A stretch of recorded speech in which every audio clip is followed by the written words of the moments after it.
Hello everyone. आज हम MPPSC mains paper 2 part B में जो विभिन्न संस्थाएं हैं मानव संसाधन विकास में 9.3 में विभिन्न संस्थाएं हैं उसके अंतर्गत मुक्त विश्वविद्यालय तो पिछले लेक्चर में हो गया था। तो इसके अलावा जितने भी बची हुई हैं तो वो सारी संस्थाएं आईआईएम, आईआईटी, पॉलिटेक्निक और आईटीआई, ये सारी संस्थाएं अपन आज के लेक्चर में कवर करेंगे। तो ये पूरा का पूरा चैप्टर हो जाएगा 9 पॉइंट मानव संसाधन विकास कंप्लीट हो जाएगा। इसके बाद कल्याणकारी कार्यक्रम बचेंगे, वो अपन अगले लेक्चर से शुरू कर देंगे। तो जो पहला संस्थान है वो है अखिल भारतीय तकनीकी शिक्षा परिषद। ये तकनीकी शिक्षा के लिए सबसे उच्चतम या सर्वश्रेष्ठ संस्था है भारत में, अखिल भारतीय तकनीकी शिक्षा परिषद, जो कि तकनीकी शिक्षा के क्षेत्र में जितने भी मापदंड हैं उनका निर्धारण करती है, उनका संचालन करती है, साथ ही साथ उनका निरीक्षण भी करती है समय समय पर। इसकी स्थापना जो हुआ था वो हुआ था 1945 में, आज़ादी से पहले, सरकार समिति की सिफारिश में। और इसका जो हेडक्वार्टर है वो कहाँ पर है? एआईसीटीसी का दिल्ली में। और 1987 में एआईसीटीसी अधिनियम द्वारा संवैधानिक दर्जा प्राप्त हुआ था अखिल भारतीय तकनीकी शिक्षा परिषद को। ये कौन से अधिनियम के द्वारा इसको संवैधानिक दर्जा दिया गया? तो अखिल भारतीय तकनीकी शिक्षा परिषद अधिनियम के द्वारा। इसके जो क्षेत्रीय कार्यालय हैं वो है कोलकाता, चेन्नई, कानपुर, मुंबई, चंडीगढ़, भोपाल। भोपाल इंपॉर्टेंट है एमपीपीएससी के लिए क्योंकि इसका जो क्षेत्रीय कार्यालय वो भोपाल में भी है। इसके अलावा बेंगलोर और हैदराबाद में। और इसके साथ 21 सदस्यों वाली कार्यकारिणी समिति के माध्यम से ये कार्य करता है। इसका जो डिसीजन बॉडी है उसमें 21 कार्य सदस्यों की कार्यकारिणी समिति है, जिनके भी सारे जितने भी फैसले होते हैं तकनीकी शिक्षा से संबंधित, ये तकनीकी शिक्षा के सापेक्ष में उसके सुधार, उसके पाठ्यक्रम, इसके अलावा जो मांग है बाजार के उसके हिसाब से क्या बदलाव करने हैं, ये सारे जो डिसीजंस हैं वो यही कार्यकारिणी समिति लेते हैं। और किसके द्वारा लेते हैं? तो उसके लिए 10 संवैधानिक बोर्ड हैं जिनकी सहायता से ये सारे डिसीजन लिए जाते हैं। जो ये संवैधानिक बोर्ड है वो किन किन क्षेत्रों में है? तो वह है इंजीनियरिंग, प्रौद्योगिकी, इंजीनियरिंग और प्रौद्योगिकी में स्नातकोत्तर और अनुसंधान, ये दोनों काम करते हैं इसमें। साथ ही साथ वास्तुशास्त्र, होटल प्रबंधन, कैटरिंग, प्रौद्योगिकी, तकनीकी शिक्षा, इन जितने भी क्षेत्र हैं इन सभी में तकनीकी शिक्षा के क्षेत्र में ये सारे डिसीजंस लेते हैं और इनका मानक तैयार करते हैं। साथ ही साथ फर्मा, व्यावसायिक शिक्षा, आईटी और कंट्री प्लानिंग, ये सारी चीज़ों के बारे में यही डिसाइड किया जाता है। ये सारी संस्थाएं जो होती हैं इनके मदद से 21 जो कार्यकारी बोर्ड के मेंबर हैं उनके द्वारा इनके मूल्यांकन और इनके जो एक नामांकन होना चाहिए वो सारी चीज़ें इनसे ही चालू होती हैं। और इनका मूल्यांकन करके इनकी एक मानक स्थिति को डिसाइड किया जाता है, जिसके आधार पर ही वर्तमान के बाजार के सापेक्ष में या भविष्य में आने वाली बाजार की मांग के हिसाब से ये सारी संस्थाओं को पाठ्यक्रम प्रोवाइड कराते हैं और उनका अनुरक्षण भी करते हैं समय समय पर। तो इसका मुख्य कार्य क्या होता है? तो ये तकनीकी शिक्षा का नियोजन करता है, उसके लिए सारे विनियम बताता है, नियम बनाता है, इसके साथ साथ उसका रेगुलेटरी बॉडी के रूप में भी कार्य करता है। इसके अलावा प्रत्यापन द्वारा तकनीकी शिक्षा की गुणवत्ता विकास को सुनिश्चित करता है। सबसे इम्पोर्टेंट यही है, तकनीकी शिक्षा की जो गुणवत्ता है और पाठ्यक्रम की जो स्थिति है उन दोनों को सुनिश्चित करता है। अनुसरण तथा मूल्यांकन, ये जितने भी कार्य होते हैं उनका मूल्यांकन करता है समय समय पर, और साथ ही वो पाठ्यक्रम का भी मूल्यांकन समय समय पर करता है। उपाधियों की समकक्षता का निर्धारण, ये उपाधियों की समकक्षता के बारे में सोचता है कि कौन से दो ऐसे उपाधि हैं जो एक ही प्रकार की डिग्रियां देती हैं, या एक प्रकार के जिनका पाठ्यक्रम है, एक प्रकार के जिनके कार्य हैं, उन्हें समकक्ष डिग्री के रूप में निर्धारण कर दिया जाता है। इसके अलावा स्तर तथा मापदंडों का निर्धारण एवं अनुरक्षण, प्राथमिक प्राप्त क्षेत्रों के लिए वित्तीय सहायता, जो भी प्राथमिक प्राप्त क्षेत्र हैं वो सभी के लिए एआईसीटी क्या करेगी? वित्तीय सहायता प्रोवाइड करेगी। तकनीकी तथा प्रबंधन शिक्षा के बीच में समन्वय स्थापित करना, ये दोनों ही इंपॉर्टेंट है। तकनीकी शिक्षा अलग है और प्रबंधन शिक्षा अलग है, लेकिन ये दोनों ही बाजार से जुड़े हुए हैं, क्योंकि जो तकनीकी शिक्षा है वो वर्तमान और भविष्य के बाजार को देखकर कार्य करती है, और सेम प्रबंधन का भी वही एक रूप होता है कि वो बाजार के अनुरूप ही एक हाई क्लास या उच्च स्तरीय प्रबंधन के गुण और कौशल जो सिखाए जाते हैं उसके बीच में समन्वय स्थापित होना चाहिए, क्योंकि ये दोनों की तरह ही मार्केट रन होता है और इन्हीं दोनों की सहायता से ही सबसे बड़े जो औद्योगिक चलन है, औद्योगिक डेवलपमेंट है, वो इन दोनों पर ही निर्भर करता है। इसके अलावा प्रमाणन का काम करता है। तकनीकी संस्थान खोलना या फिर बंद करना या उन पे उसका विस्तार करना, ये भी एआईसीटीसी के द्वारा ही किया जाता है। नए पाठ्यक्रमों एवं तकनीकी संस्थानों का अनुमोदन इसी के माध्यम से किया जाता है और यहीं से ही अनुमोदन के पश्चात आप भारत में कहीं भी किसी तकनीकी संस्थान को चला सकते हैं, रन कर सकते हैं और उसके सापेक्ष में डिग्री प्रोवाइड कर सकते हैं। अगर आपका जो भी तकनीकी संस्थान है वो एआईसीटीई के जो गाइडलाइंस हैं उनको अगर फॉलो करता है, उसके मापदंड पर खरा उतरता है, तो आप एक तरह से एक तकनीकी शिक्षा या तकनीकी संस्थान का संचालन करने के लिए योग्य माने जाएंगे। अगला जो संस्थान है वो है राष्ट्रीय शिक्षा परिषद, शिक्षक शिक्षा परिषद। इसके नाम से स्पष्ट है कि किस क्षेत्र में काम करेगा, तो ये शिक्षकों के प्रशिक्षण, मानक और उनके मूल्यांकन, इसके साथ साथ उनके प्रशिक्षण के साथ साथ जो पाठ्यक्रम में परिवर्तन आते हैं, इनके शैक्षणिक व्यवस्था, शैक्षणिक मूल्यांकन और साथ ही साथ इनके जो वेतन विसंगतियां पाई जाती हैं या फिर इनके जो कार्य में विसंगतियां पाई जाती हैं, उन सभी चीज़ों का मूल्यांकन करता है और इसके लिए गाइडलाइन बनाता है। तो national council of teacher education, इसका जो स्थापना हुआ था वो कब हुआ था? 1994 में। किसके द्वारा किया गया था? तो राष्ट्रीय शिक्षा परिषद अधिनियम 1993 के द्वारा इसका स्थापना किया गया था। जब ये अधिनियम पास हुआ उसके बाद 1994 से ये अस्तित्व में आया। इसका मुख्यालय कहाँ है? दिल्ली में है। अभी इसके जो हेड हैं वो हैं मोहम्मद अख्तर सिद्दीकी। इम्पॉर्टेंट है, प्री में शायद ये भी पूछ ले कि national council of teacher education, इसका अभी वर्तमान में अध्यक्ष कौन है? तो कौन है? मोहम्मद अख्तर सिद्दीकी। इसकी जो क्षेत्रीय समितियां हैं वो 4 हैं। जैसे पूर्वी क्षेत्रीय समितियों का हेडक्वार्टर कहाँ पर? भोपाल है। ये अपने आप के लिए इम्पोर्टेंट है कि मध्य प्रदेश के परिप्रेक्ष्य में ये इम्पोर्टेंट हो जाता है पीएससी में, कम से कम ये गलत नहीं होना चाहिए। इसके अलावा जो दूसरा है वो है पश्चिमी क्षेत्रीय समिति, इसका हेडक्वार्टर कहाँ है? बेंगलोर में है। इसके अलावा दक्षिण क्षेत्रीय समिति, इसका हेडक्वार्टर कहाँ है? भुवनेश्वर में है। इसके अलावा उत्तर क्षेत्रीय समिति, इसका कहाँ पर हेडक्वार्टर? राजस्थान, जयपुर में है। तो 4 क्षेत्रीय समितियां हैं। इसके अलावा राष्ट्रीय शिक्षक शिक्षा परिषद, इसकी स्थापना कब हुआ? तो 1994 में। और किसके बेस में हुआ था? तो ये हुआ था राष्ट्रीय शिक्षा परिषद अधिनियम 1993 में।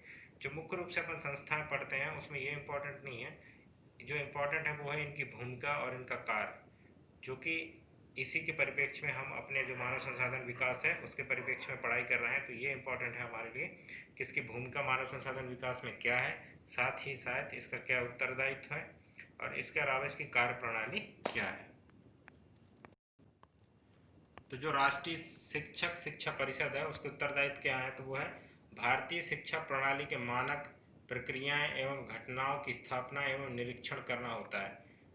एक बार फिर से मैं बता देता हूँ, भारतीय शिक्षा प्रणाली के मानक, प्रक्रिया एवं घटनाओं की स्थापना एवं निरीक्षण करना होता है और उसके हिसाब से ही वो पाठ्यक्रम डिज़ाइन करते हैं, उसके गाइडलाइन बनाए जाते हैं। मानक जो स्थापित करते हैं वो उसके अकॉर्डिंग ही होते हैं जो उनके निरीक्षण या परीक्षण में पाए जाते हैं। इसके अलावा क्षेत्रीय समितियां, जो 4 क्षेत्रीय समितियां हैं वो अपने अपने क्षेत्रों में शिक्षक शिक्षा संस्थानों को मान्यता प्रदान करने का कार्य करती हैं। इसके अलावा एनसीटीई, इसके और भी कौन कौन से काम है? तो ये क्या करता है? सीएड, बीएड, डीएड, डीपीएड, एमपीएड, ये सारे जो डिप्लोमा कोर्सेज चलाए हुए हैं इनके बारे में ये इनके मानकों को निर्धारण करता है। साथ ही साथ ये एक अध्यापक प्रशिक्षण कार्यक्रम के नाम से जाने जाते हैं और इनके सभी नियम और सभी मानक जो है वो है राष्ट्रीय शिक्षक शिक्षा परिषद के द्वारा बनाया जाता है। इनका मुख्य काम यही होता है कि जितने भी ये शिक्षण से रिलेटेड होते हैं, ये शिक्षकों से रिलेटेड होते हैं, शिक्षण प्रणाली से रिलेटेड होते हैं, ये सभी कार्य करते हैं और इन्हीं के लिए मानक तैयार करते हैं और नियम बनाए जाते हैं। नए नियम अध्यापक कार्यक्रमों को गुणवत्ता सुधारने तथा शिक्षक शिक्षा संस्थानों में अन्य सुविधाओं के अलावा बुनियादी मजबूती के लिए बनाए गए हैं। इम्पॉर्टेंट हो जाता है ये कि बुनियादी सुविधाओं के अलावा शिक्षकों के शिक्षण प्रणाली और उनके गुणवत्ता सुधारने के लिए इसकी स्थापना की गई है और ये उन्हीं के लिए नियम बनाता है। इसके अलावा एनसीटी जो राष्ट्रीय शिक्षक शिक्षा परिषद है वो उसमें उसका संरचना क्या है? तो संरचना है 2 तरह के इसमें आ सकते हैं, एक केंद्र सरकार द्वारा नियुक्त किए गए सदस्य और एक होते हैं पदेन सदस्य, जो किसी अन्य संस्था के सदस्य होने के कारण इसके अध्यक्ष या सदस्य हैं, उन्हें पदेन सदस्य कहा जाता है। जैसे केंद्र सरकार द्वारा नियुक्त हैं तो वो होता है चेयरमैन, वाइस चेयरमैन और सचिव। ये 3 व्यक्ति किसके द्वारा नियुक्त किए जाते हैं? तो केंद्र सरकार के द्वारा नियुक्त किए जाते हैं। इसके अलावा पदेन सदस्य कौन कौन हो सकते हैं? पादेन सदस्य उन्हें कहा जाता है जो किसी विशेष पद पे होने के कारण इसके सदस्य हो जाते हैं, जैसे कि सभी क्षेत्रीय समितियों के चेयरमैन इसके सदस्य होंगे राष्ट्रीय शिक्षक शिक्षा परिषद के। इसके अलावा यूजीसी के अध्यक्ष भी इसके सदस्य होंगे। नीति आयोग का शिक्षा सलाहकार भी इसका अध्यक्ष होगा, अध्यक्ष नहीं सदस्य होगा। इसके अलावा एनसीईआरटी का निदेशक भी इसका सदस्य होगा। नीपा का निदेशक भी इसका सदस्य होगा। एआईसीटीसी का सचिव इसका सदस्य होगा। केंद्रीय माध्यमिक शिक्षा बोर्ड के जो अध्यक्ष होगा वो भी इसका सदस्य होगा। वित्त सलाहकार भी इसका सदस्य होगा। इन सब के अलावा भारत सरकार द्वारा नियुक्त 13 अन्य सदस्य भी इसके सदस्य होंगे। तो ये पूरा संरचना हो गया राष्ट्रीय शिक्षक शिक्षा परिषद का। और इसका जो मुख्य कार्य होता है वो मैंने बता ही दिया। सीएड, बीएड, डीएड, डीपीएड, एमपीएड, ये जितने भी अध्यापक प्रशिक्षण कार्यक्रम हैं इनके लिए नियम बनाता है और इनके लिए मानक जारी करता है। अब आगे है राष्ट्रीय शिक्षक शिक्षा परिषद के कार्य क्या हैं। यही इम्पोर्टेंट है क्योंकि यही इसकी भूमिका होती है कि मानव संसाधन विकास में इन संस्थाओं के क्या योगदान है। तो राष्ट्रीय अध्यापक शिक्षक शिक्षा परिषद की स्थापना का लक्ष्य संपूर्ण देश में शिक्षक शिक्षा प्रणाली का नियोजित एवं समन्वित विकास करना। इम्पोर्टेंट क्या है, नियोजित नियम के अनुसार और समन्वित यानी कि सभी को सम्मिलित करके इनका विकास करना है, मतलब एक समावेशी विकास के रूप में सभी को समावेश करना है। इसके अलावा नियम मानकों एवं स्तरों को उचित संरक्षण करना। जो नियम बनाए जाते हैं, ये जो मानक निर्धारित किए जाते हैं उनके स्तरों को उचित संरक्षण करना। इसमें कोई डिफरेंस नहीं आना चाहिए या फिर इन पर कोई परिवर्तन नहीं आना चाहिए कि एक के लिए अलग मानक हैं या ऐसे मानकों का निर्धारण किया गया है जो कि पूरे ही नहीं किए जा सकते, तो इसमें परेशानी हो जाती है बाद में। इसके अलावा इनके स्तरों का भी उचित संरक्षण किया जाता है। विभिन्न अध्यापक शिक्षा कार्यक्रमों के लिए स्तरों का निर्धारण किया जाता है कि जो अध्यापक होते हैं वो शिक्षा कार्यक्रमों के जरिए उनको ये प्रशिक्षण दिया जाता है कि वो किस स्तर के बच्चों को किस तरह की शिक्षा देंगे, उसका निर्धारण भी यहीं से किया जाता है। और इसके प्रशिक्षण के लिए क्या क्या मान्यताएं होनी चाहिए और क्या क्या ज़रूरत की चीज़ें होती हैं। शिक्षक शिक्षा संस्थानों को मान्यता प्रदान करता। अध्यापकों की नियुक्ति के लिए न्यूनतम शैक्षणिक योग्यता हेतु दिशा निर्देश तैयार करना, ये एक इम्पॉर्टेंट चीज़ है। जितने भी अध्यापक या फिर टीचर्स के एग्ज़ाम्स होते हैं, प्रोफेसर्स के एग्ज़ाम होते हैं, तो उनके जो मिनिमम शैक्षणिक योग्यता निर्धारित किया जाता है वो इसी संस्था के द्वारा किया जाता है। सर्वेक्षण एवं अध्ययन करना, शोध एवं नवीन तकनीकों को अपनाना, संस्थानों को जवाबदेह बनाने के लिए नियम। सबसे इम्पोर्टेंट क्या है, सर्वेक्षण एवं अध्ययन करना। जितने भी शैक्षणिक संस्थान हैं उनका एक सर्वेक्षण करना, उस सर्वेक्षण के आधार पर उसका अध्ययन करना और उसी अध्ययन के आधार पर ही ये मानक और शिक्षण प्रणाली में सुधार के हेतु कार्य करना। शोध एवं नवीन तकनीकों को अपनाना, संस्थाओं को जवाबदेह बनाने के लिए विनियम बनाना। इसके अलावा शिक्षा संस्थानों के लिए प्रवेश नियमों का निर्धारण करना, कोचिंग एवं अन्य शुल्क के संबंध में दिशा निर्देश का प्रदान करना और पालन करना। तो इसके जो मुख्य कार्य हैं वो अपन अगर हाईलाइट में पढ़ना चाहें तो वो ये है कि देश में शिक्षक शिक्षा प्रणाली का नियोजित और समन्वित विकास करना। इसके अलावा नियम मानकों एवं स्तरों का निर्धारण करना, जो शिक्षक कार्यक्रम है प्रशिक्षण कार्यक्रम उनका संचालन करना, उनका निर्धारण करना। इसके अलावा शिक्षक संस्थानों को क्या करना, मान्यता प्रदान करना।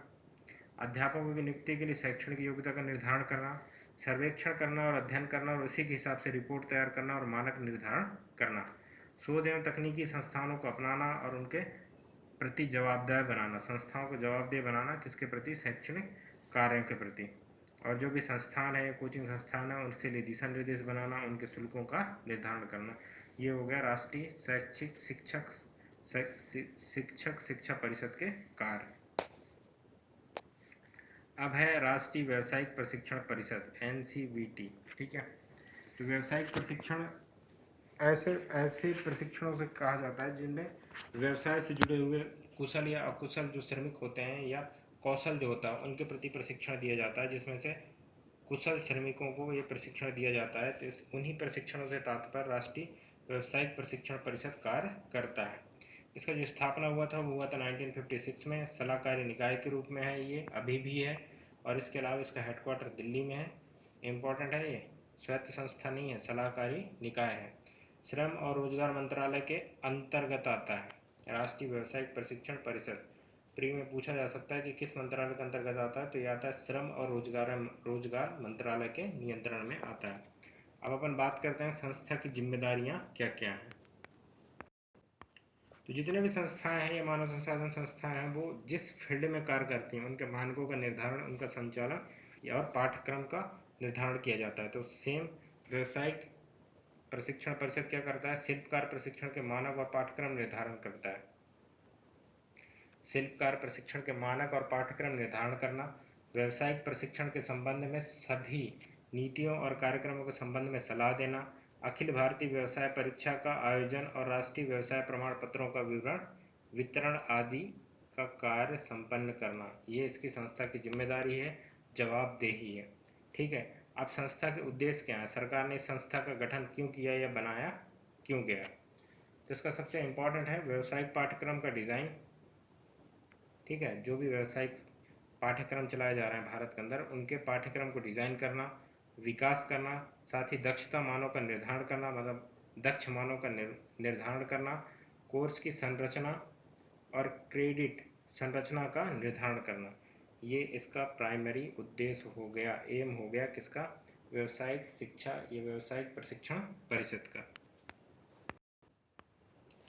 इसके अलावा है संस्थाओं के संबद्धता एवं मानक प्रदान करना, गुणात्मक नियंत्रण तंत्र का विकास करना, श्रम बाजार सूचना प्रणाली का कार्य करना और इसे राष्ट्रीय स्तर पर उपलब्ध कराना, राष्ट्रीय कौशल विकास से संबंधित प्रयासों का निरीक्षण, मूल्यांकन और प्रभावकारिता तथा दक्षता का परीक्षण करना, यही इम्पोर्टेंट है। राष्ट्रीय कौशल विकास से संबंधित प्रयासों का निरीक्षण, मूल्यांकन, प्रभावकारिता तथा दक्षता का परीक्षण करना।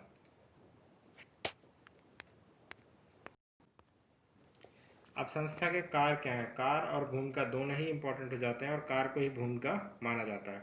भारत सरकार के नियंत्रण अधीन इंजीनियरिंग, बिल्डिंग्स, टेक्सटाइल्स और चमड़ा व्यवसाय से संबंधित पाठ्यक्रमों की स्थापना, सर्टिफिकेट प्रदान करना, यही व्यावसायिक प्रशिक्षण संस्थान के द्वारा किया जाता है। इसके अलावा कार्य के पाठ्यक्रम, मानक और अवधि का निर्धारण करना, पाठ्यक्रम, मानक और अवधि का निर्धारण करना, प्रशिक्षण देने वाले स्टाफ की योग्यता का निर्धारण करना, जो भी प्रशिक्षण दे रहा है उसकी योग्यता क्या होगी, इसका भी निर्धारण कौन करेगा, यही संस्था करेगा। विभिन्न व्यावसायिक पाठ्यक्रमों की परीक्षा आयोजन करना, भारत सरकार द्वारा सौंपे गए अन्य कार्यों को संचालन करना और अप्रेंटिस अधिनियम 1961 के अंतर्गत सौंपे गए अन्य कार्यों का भी संचालन करेगा। तो इसके महत्वपूर्ण कार्य हैं। सबसे पहला जो इम्पोर्टेंट काम है वो है सरकार के अधीन जो नियंत्रण अधीन है उनके इंजीनियरिंग, बिल्डिंग्स, टेक्सटाइल्स और चमड़ा व्यवसाय से संबंधित पाठ्यक्रमों का क्या करेगा, स्थापना और सर्टिफिकेट प्रदान करना। इसके अलावा कार्य के पाठ्यक्रम, मानक और अवधि का निर्धारण करना, प्रशिक्षण देने वाले स्टाफ की योग्यता को भी निर्धारण करेगा, व्यावसायिक पाठ्यक्रमों की परीक्षा का आयोजन करेगा, भारत सरकार द्वारा सौंपे गए अन्य कार्यों को करेगा और अप्रेंटिस अधिनियम 1961 के अंतर्गत सौंपे गए अन्य कार्यों का भी संचालन करेगा। अब इसकी भूमिका क्या है,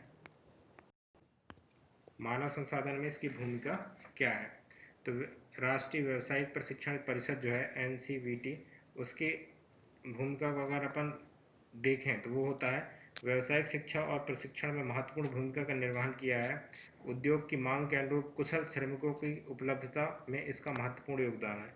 सबसे इम्पोर्टेंट यही है, मानव संसाधन को कुशल मानव संसाधन के रूप में बनाना इसका सबसे महत्वपूर्ण योगदान है या फिर इसका लक्ष्य है। वर्तमान समय में उद्योगों की मांग के अनुरूप नए नए पाठ्यक्रमों का निर्माण इस संस्था ने किया है। यह दक्ष मानव संसाधन निर्माण का मुख्य आधार है। इसके द्वारा जनआंकी लाभांश की स्थिति भारत में लाभदायक बनी है तथा यह स्किल इंडिया और मेक इन इंडिया को साकार बनाने के महत्वपूर्ण उद्देश्य को भी पूरा करता है। ये इसकी भूमिका होगी राष्ट्रीय व्यावसायिक प्रशिक्षण संस्थान का। अगला संस्थान बहुत इंपॉर्टेंट है, भारतीय कृषि अनुसंधान परिषद, हमेशा न्यूज में रहता है, ICAR। तो ये बहुत इंपॉर्टेंट है, इससे बहुत सारे क्वेश्चन बनते हैं, चाहे वो बीज के लिए हो या नए प्रकार के हाइब्रिड जो बीज बनाए जाते हैं उनके नाम से हो या फिर नए तरह के जो जेनेटिक्स से जीन्स में परिवर्तन करके जो नए बीज बनाए जाते हैं उनके नामों के बारे में भी पूछा जाता है। Indian council of agriculture research, भारतीय कृषि अनुसंधान परिषद, स्थापना कब हुई थी, तो 16 जुलाई 1929 को। हेडक्वार्टर कहाँ है इसकी, दिल्ली में। और किसके किसके सिफारिश से बना था? तो ये बना था रॉयल कमीशन की कृषि पर रिपोर्ट के अनुसरण में बना था। सोसाइटी रजिस्ट्रीकरण अधिनियम 1860 से रजिस्टर है ये भारतीय कृषि अनुसंधान परिषद। संस्था की जिम्मेदारी क्या है? जो भारतीय कृषि अनुसंधान परिषद है उसकी जिम्मेदारी बहुत ही विस्तृत है और इसका पूरा का पूरा क्षेत्र जो किसानी से संबंधित है उसके क्षेत्र से लगभग लगा हुआ है, तो ये इम्पोर्टेंट है। भारतवर्ष में बागवानी, मत्स्यिकी, पशु विज्ञान सहित कृषि के क्षेत्र में समन्वय, मार्गदर्शन और अनुसंधान, प्रबंधन एवं शिक्षा के लिए परिषद सर्वोच्च निकाय है। इम्पोर्टेंट यही है, जितने भी बागवानी, मत्स्यिकी, पशु विज्ञान सहित कृषि के क्षेत्र में समन्वय, मार्गदर्शन और अनुसंधान, प्रबंधन एवं शिक्षा के लिए यह परिषद ICAR जो है वो है क्या? सर्वोच्च निकाय है। इसके अलावा देश में फैले 100 भारतीय कृषि अनुसंधान संस्थानों और 60 कृषि विश्वविद्यालय सहित यह विश्व के सर्वाधिक विस्तृत राष्ट्रीय कृषि पद्धति या कृषि विश्वविद्यालयों का समूह और पद्धति भी है, तो ये भी इम्पोर्टेंट है। भारतीय कृषि अनुसंधान परिषद ने देश में हरित क्रांति लाने और उसके बाद में कृषि में निरंतर विकास में अपने अनुसंधान एवं प्रौद्योगिकी विकास में अग्रणी भूमिका निभाई है।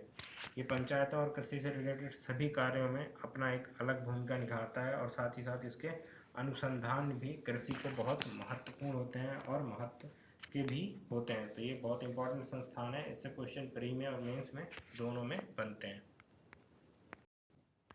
अब भारतीय कृषि अनुसंधान परिषद के लक्ष्य क्या हैं? इम्पोर्टेंट ये है लक्ष्य क्या है। तो जो पहला है वो है कृषि वानिकी, पशुपालन, मछली पालन, गृह विज्ञान और संबंधित विज्ञानों में शिक्षा, अनुसंधान, अनुप्रयोग के लिए योजना बनाना, क्रियान्वयन करना, सहायता देना, बढ़ावा देना और समन्वय करना। इम्पोर्टेंट क्या है? कृषि, वानिकी, पशुपालन, मछली पालन, गृह विज्ञान, इनसे संबंधित नियमों, शिक्षा, अनुसंधान और प्रयोगों के लिए योजनाओं का क्रियान्वयन करना, बनाना और सहायता देना इसका प्रमुख कार्य है। दूसरा है कृषि, पशुपालन, मछली पालन, गृह विज्ञान से और संबंधित विज्ञानों पर आधारित अन्य प्रकाशनों और सूचना प्रणाली के द्वारा मूल्यांकन और समन्वय, सूचना का प्रचार प्रसार करना तथा प्रौद्योगिकी हस्तांतरण कार्यक्रम तैयार करना और बढ़ावा देना, ये भी इसका इम्पोर्टेंट काम है। इसके अलावा जो थर्ड नंबर पर है वो है कृषि, पशुपालन, मछली पालन, गृह विज्ञान, संबंधित विज्ञानों में शिक्षा, अनुसंधान, प्रशिक्षण और सूचनाओं के प्रचार प्रसार से परामर्श सेवाएं देना, क्रियान्वयन करना और बढ़ावा देना। जिसका मुख्य क्षेत्र है वो क्या है? कृषि है, पशुपालन है, मछली पालन है, गृह विज्ञान है और इसी से संबंधित सभी नियमों का ये क्या करता है? रेगुलेटरी बॉडी है और इसके लक्ष्य में भी यही प्रमुख रूप से है जिसके ये मानक निर्धारित करता है और इसकी शिक्षा के क्षेत्र को भी बढ़ाता है और यहीं पर ये कुशल मानव संसाधन को भी प्रेरित करता है जिससे कि वो पशुपालन, मछली पालन में तकनीकी का प्रयोग करके बेहतर कार्य कर सकें भविष्य में। इसी में आगे है कृषि कटाई के बाद प्रौद्योगिकी और ग्रामीण विकास, व्यापक क्षेत्रों की समस्याओं पर ध्यान देना और इसके लिए अन्य संस्थाओं जैसे भारतीय सामाजिक विज्ञान अनुसंधान परिषद, भाभा परमाणु अनुसंधान केंद्र और विश्वविद्यालय के साथ मिलकर साझा कार्यक्रम तैयार करना है। परिषद के लक्ष्यों को पाने के लिए आवश्यक अन्य कदम उठाना भी है। ठीक है, जितने भी वो लक्ष्य निर्धारित करता है, अगर वो लक्ष्य निर्धारित करने में असमर्थता महसूस होती है किसको? भारत सरकार को, तो वो ऐसे कदम उठा सकती है जिससे कि वो कृषि के क्षेत्र में एक उच्चतम स्तर को प्राप्त कर सके। अब संगठन जो है उसके कार्य क्या हैं? तो केंद्रीय कृषि मंत्री ICAR के पादेन अध्यक्ष होते हैं। जो भी अगर एग्रीकल्चर मिनिस्टर है वो ऑलरेडी इसके क्या हो जाएंगे? पादेन अध्यक्ष हो जाएंगे। इसके अलावा सचिव ICAR और शिक्षा विभाग, भारत सरकार एवं महानिदेशक भारतीय कृषि अनुसंधान परिषद प्रमुख कार्यकारी अधिकारी हैं। इसके अलावा कृषि वैज्ञानिक चयन मंडल भी इस संगठन का एक हिस्सा है, इसके संरचना का एक हिस्सा है।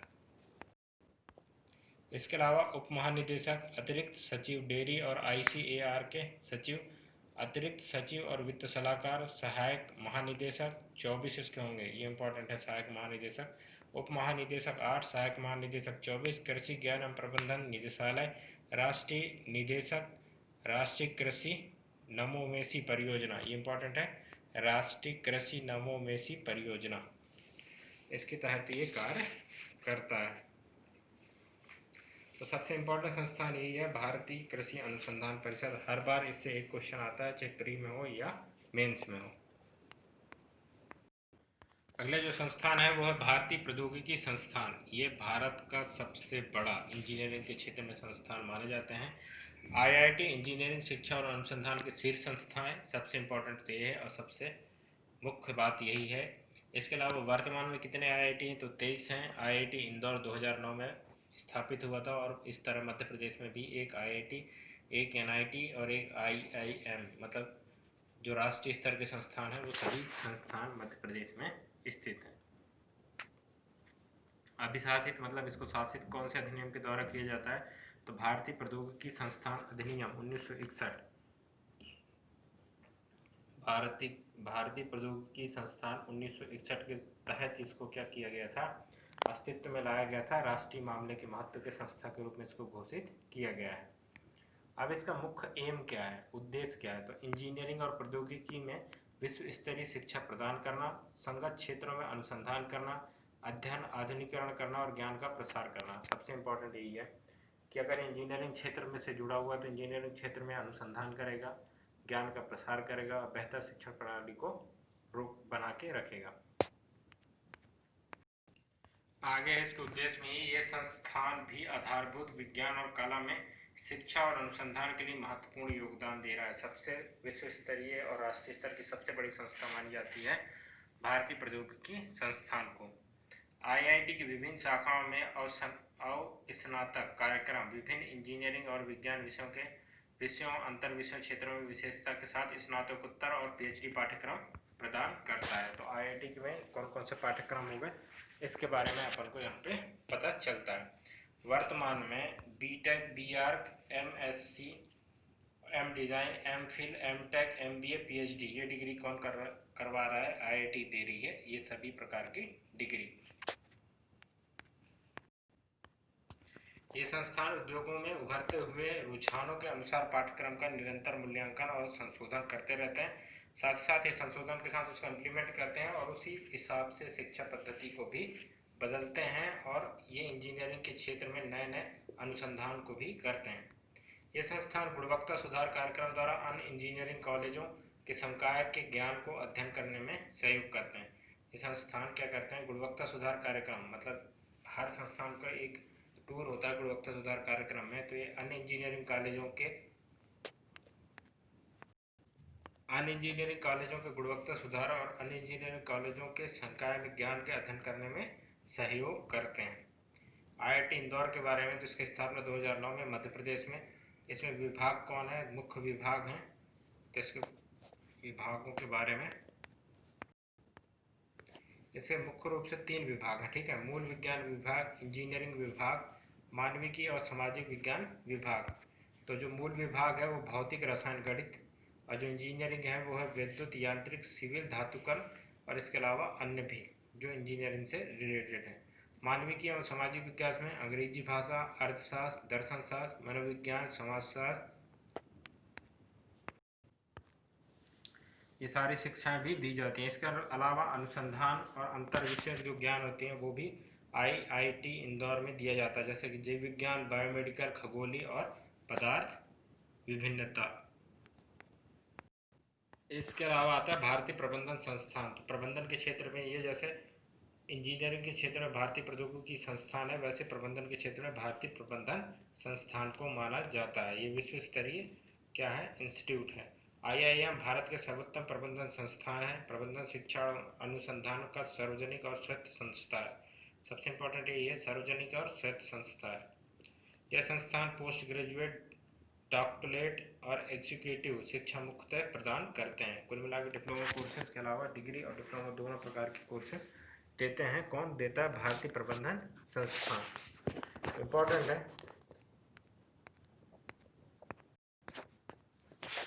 अब है योजना आयोग की सिफारिश पर फर्स्ट पीएम नेहरू, जो जवाहरलाल नेहरू थे, 19 की शुरुआत किया था किसके, भारतीय प्रबंधन संस्थान की।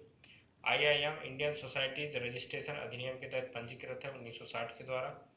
प्राथमिक नियंत्रण मानव संसाधन विकास मंत्रालय द्वारा। इसका जो नियंत्रण है, पूर्ण रूप से नियंत्रित तो नहीं है, एक तरह से स्वायत्त संस्था है, ऑटोनॉमस संस्था है, फिर भी इनका जो संस्था है उसका जो क्या कहना चाहिए, प्राथमिक और प्रशासनिक जो नियंत्रण है वो सारे नियंत्रण किसके पास है, तो वो है मानव संसाधन विकास मंत्रालय के द्वारा। वर्तमान में कितने IIM है, तो 20 IIM है। सर्वप्रथम 1961 में कलकत्ता और अहमदाबाद में IIM की स्थापना की गई थी। प्रवेश क्या है, कैट के माध्यम से होता है, जो कि बहुत टफेस्ट एग्जाम माना जाता है भारत में। तो इसके द्वारा IIM में एडमिशन मिलता है। अब आगे है IIM की भूमिका, मतलब मानव समाज में IIM की क्या भूमिका है। तो IIM शिक्षकों में विश्व स्तर के प्रबंधकीय एग्जीक्यूटिव प्रदान किए हैं। जितने भी विश्व स्तरीय एग्जीक्यूटिव हैं, ये प्रबंधन के जो संस्थान है उसमें बेहतर एग्जीक्यूटिव कौन प्रदान करता है, तो वो करता है IIM।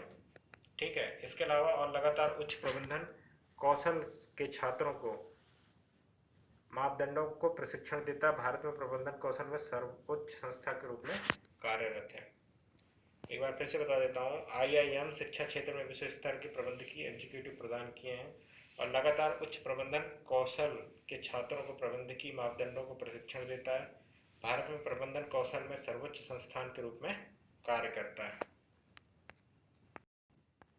अब इम्पोर्टेंट है IIM इंदौर। IIM इंदौर संस्थान प्रबंधन में स्नातकोत्तर और कार्यकारी स्नातकोत्तर कार्यक्रम, अध्यक्षता कार्यक्रम, अन्य अधिकारियों के लिए समान प्रबंधन कार्यक्रम, अल्पकालीन प्रबंधन विकास कार्यक्रम प्रदान करना है। तो IIM इंदौर जो संस्थान है वो इतने सारे डिप्लोमा देता है और इसके अलावा इसका प्रबंधन करने में भी सहायता करता है। इसके लक्ष्य क्या है, उद्योग और ब्रॉडबैंड आधारित कार्यक्रम, स्नातकोत्तर प्रबंधन प्रमाण पत्र एवं विक्रम और विपणन के स्नातकोत्तर प्रमाण पत्र कार्यक्रम से कार्यकारी प्रबंधकों के प्रबंधन कौशल को विकसित किया गया है। उद्यमिता को प्रोत्साहित करने के लिए संस्थान के परिसर में व्यवस्था एग्जीक्यूटिव इकाई लगाई गई है। ये हो गया भारतीय प्रबंधन संस्थान। और जो अगला है शीर्ष संस्थान वो है भारतीय राष्ट्रीय प्रौद्योगिकी संस्थान NIT। राष्ट्रीय प्रौद्योगिकी संस्थान NIT को पहले क्षेत्रीय इंजीनियरिंग कॉलेज REC के नाम से जाना जाता था। इंपॉर्टेंट यही है, SCTI और भोपाल दोनों कॉलेज एक ही होते थे, पर बाद में भोपाल को NIT में बदल दिया गया और जो क्षेत्रीय इंजीनियरिंग कॉलेज REC के नाम से जाना जाता था। इनका क्या अंतिम पॉइंट। इसके अलावा 2002 में MHRD ने 17 इंजीनियरिंग कॉलेजों का स्तर बढ़ाकर NIT कर दिया है। तो 2002 में MHRD ने 17 इंजीनियरिंग कॉलेजों का स्तर बढ़ाकर NIT कर दिया है और साथ ही साथ वर्तमान में 31 NIT कार्यरत हैं। ये इंपॉर्टेंट है, वर्तमान में कितने NIT कार्यरत हैं राष्ट्रीय प्रौद्योगिकी संस्थान, तो वो है 31। इन संस्थानों से इंजीनियरिंग और प्रौद्योगिकी क्षेत्र में उच्च गुणवत्ता के अवसंरचनात्मक और स्नातकोत्तर स्तर की मांग को पूरा करने के लिए अन्य राष्ट्रीय स्तर के तकनीकी संस्थानों के बराबर कार्य करने की है। NIT अधिनियम 2007 सभी NIT के लिए समान संवैधानिक कार्य ढांचा उपलब्ध कराने के लिए संसद द्वारा लागू किया गया है। इसका जो प्रवेश परीक्षा होता है वो IIT के साथ ही होता है, JEE के साथ, जिसमें प्री और मेंस प्लस एडवांस 2 एग्जाम होते हैं और इन दोनों की क्वालिफाई होने पर ही आपको प्रवेश दिया जाता है। मौलाना आज़ाद राष्ट्रीय प्रौद्योगिकी संस्थान भोपाल, ये NIT भोपाल है जो कि राष्ट्रीय स्तर की एक संस्था है जो कि भोपाल में स्थित है। इसकी स्थापना हुई थी 1960 में। 26 जून 2002 को NIT के रूप में परिवर्तित किया गया। जब 2002 में इसको NIT के रूप में परिवर्तित कर दिया गया, यहाँ पर फिर क्या है, civil engineering, mechanical, electrical engineering, electronics और communication, electronics and communication, computer science IT, 4 वर्षीय BTech तथा 5 साल के BR पाठ्यक्रम उपलब्ध कराता है। कौन कराता है, मैनेट। ठीक है, मौलाना आज़ाद राष्ट्रीय प्रौद्योगिकी संस्थान भोपाल, हेडक्वार्टर कहाँ पर है, भोपाल में।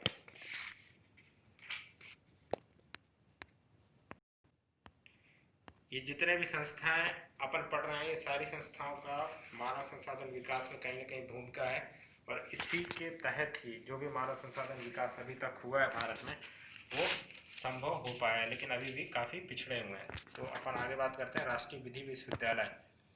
भारत में विधि शिक्षा में सुधार हेतु बार काउंसिल ऑफ इंडिया ने राष्ट्रीय विधि विश्वविद्यालय एनएलयू के रूप में स्वायत्त विधि विश्वविद्यालय की स्थापना की मांग की। राष्ट्रीय विधि विश्वविद्यालय इस चीज पे कोई अभी एक्शन नहीं लिया है। पहला राष्ट्रीय विधि विश्वविद्यालय बेंगलोर 87 में खुला था। इंपॉर्टेंट यही है। आगे है संरचना, स्वायत्त स्वरूप है इसका। राष्ट्रीय लॉ यूनिवर्सिटी को डीम्स विश्वविद्यालय का दर्जा प्राप्त है। डीम्स विश्वविद्यालय का दर्जा प्राप्त है। 5 वर्षीय एकीकृत पाठ्यक्रम कक्षा 12वीं उत्तीर्ण छात्रों के लिए पंचवर्षीय एकीकृत पाठ्यक्रम होता है। विधि विश्वविद्यालयों को राष्ट्रीय दर्जा यूजीसी द्वारा विश्वविद्यालय का दर्जा प्रदान किया गया है। विशेषज्ञों का जुड़ाव विधि शिक्षा के मानकों को बराबर रखने हेतु सर्वोच्च न्यायालय व विभिन्न उच्च न्यायालयों के न्यायाधीशों और इसके चांसलर का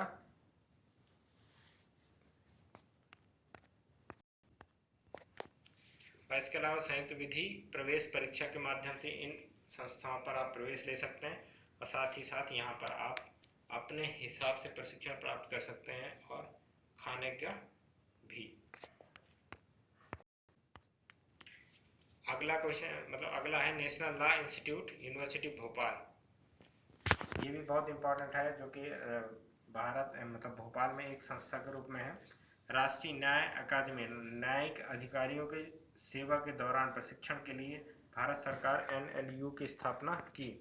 पंजीकरण 17 अगस्त 1993 society registration act 1960 society registration act 1960 के तहत ये मान्य नहीं होगा। यह अकादमी न्यायिक शिक्षा शोध और प्रशिक्षण के क्षेत्र में उत्कृष्टता के क्षेत्र में कार्य करती है। मानव संसाधन विकास में पॉलिटेक्निक विश्वविद्यालयों का भी बहुत अहम रोल होता है और इसके अलावा ये तकनीकी शिक्षा में भी विशिष्ट ज्ञान रखते हैं। तो पॉलिटेक्निक शिक्षा भारत की तकनीकी शिक्षा का एक महत्वपूर्ण हिस्सा है। इसमें भारत के आर्थिक विकास की महत्वपूर्ण भूमिका निभाई है। इसकी स्थापना का उद्देश्य बड़े स्तर पर तकनीकी मानव शक्ति का विकास करना है। पॉलिटेक्निक संस्थाओं ने विभिन्न स्तरों पर संगठित, असंगठित और सेवा क्षेत्र के कुशल मानव शक्ति प्रदान करने में महत्वपूर्ण भूमिका अदा की है। पॉलिटेक्निक के जरिए डिप्लोमा इंजीनियरिंग के पाठ्यक्रमों का संचालन किया जाता है। तो ये है पॉलिटेक्निक विश्वविद्यालय, ये पॉलिटेक्निक संस्थान, ये बहुत इंपॉर्टेंट है क्योंकि ये शिक्षा के क्षेत्र में कार्य कर रहे हैं। दूसरी ओर शिक्षा के जो आर्थिक मूल हैं